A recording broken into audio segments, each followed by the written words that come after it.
Wow, it's not morning, it's evening. So I thought I'd do a video blog to say hello to everybody because I haven't said hello for a little while.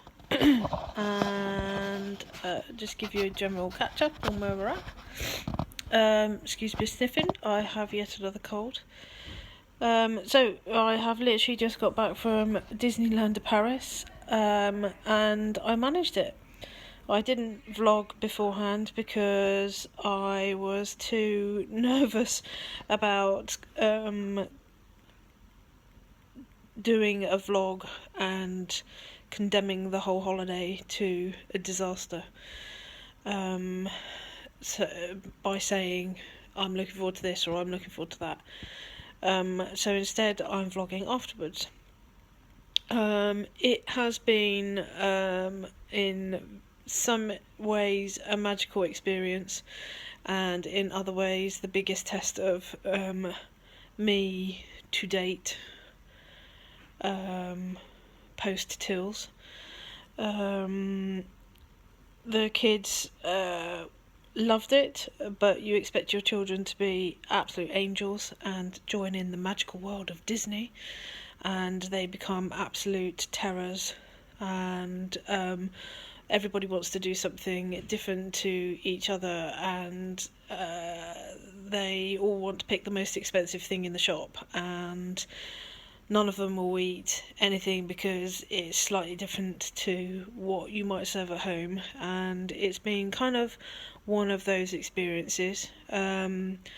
We essentially had a bit of a whistle-stop tour, but it all went really smoothly. The train was brilliant. I managed to take in huge amounts of morphine and methadone without any question whatsoever, so all of my effort in getting a letter to carry controlled drugs, etc., was a waste of time completely. So I could have probably smuggled home a huge amount more. It's just bizarre. You seem to go through so many security and regulation checks on aeroplane, and yet on Eurostar nothing. They scan your bag, that's it. And they scanned my bag and saw that I had a huge amount of tablets and liquid, but didn't question me whatsoever on it.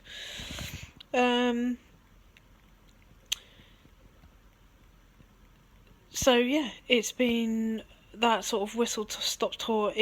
Disney itself got busier and busier as the days went on, and I ended up having to go into some sort of mindfulness situation where I couldn't look at the people anymore because there were just too many of them, and I just had to look at them and pretend they were trees or some inanimate kind of object with no face or personality, because the amount of French people that walked into me was just extreme.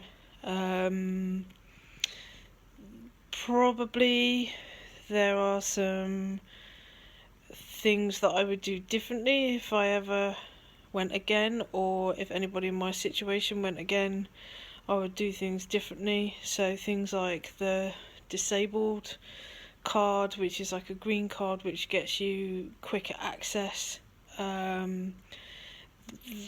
Yes, it does get you quicker access, but the queues are so big you will still end up being in a queue for sort of 20-30 minutes for certain rides.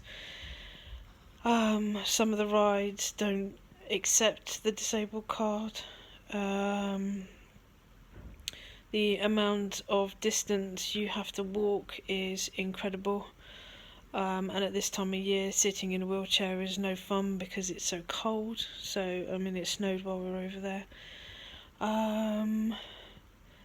We stayed in the Disneyland Paris hotel, which is right in the park itself, and that was a real benefit because you could just step out of your door and step into the park itself, and so that was really good. There was no sort of transferring on shuttle buses and stuff like that, but you do pay for that experience, so I guess it depends on your budget. yeah, I can't really think of anything else. There's a lot of standing around. You do have to have a certain amount of physical and mental stamina to get yourself through it. And I think had we have been there another day, I would have probably lost it a little bit, because it was just so extensive. I think we covered half of the park realistically. But yeah, the resulting fact is that everybody had a good time and everybody wants to go back to Disney. And I'm currently sat downstairs while one of the kids is upstairs with a Disney CD, and they are singing away their little heart to the Disney songs. And everybody has Disney toys, and a big thank you to Kate, who laid on some really nice stuff in the room for us. That was a really lovely surprise, and it's all of those small things that made the difference to the holiday as it was. I think my last tip is don't go in the swimming pool in the hotel because it's so cold. It will take you forever to heat up again. You'll have to go and stand in the sauna for about 2 days in order to warm yourself up from the swimming pool. I don't actually know how I got into the swimming pool and then got myself back out of the swimming pool. It was so blooming cold. Health-wise, I wish I could shake this cold. I've just gone from one cold to another cold, to another cold, to another cold. We've got aches and pains and bits and pieces like that are ongoing. I've had some injections in my ribs into the intercostal spaces to try and alleviate some of the pain in that area. Well, I have to say the pain is there's still discomfort there. Doesn't matter how much pain relief I take, there's still discomfort there. I'm trying to cut back on my steroid so I can get rid of some of my moon face.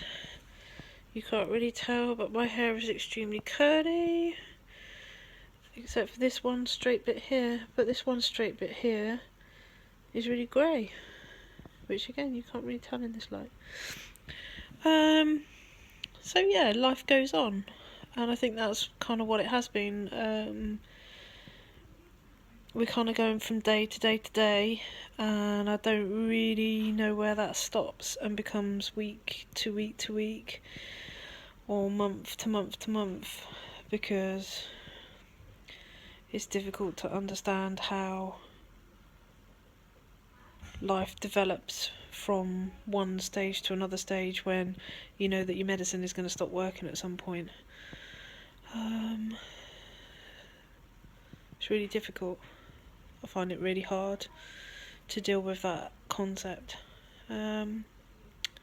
So yeah, I just wanted to say thank you to everybody for all of your support in getting me to Disneyland, and I've done it now. I don't think I'll be leaving the country again for a little while because I was so nervous about leaving the country and something going wrong. But yeah, thank you. I'll speak soon. Bye.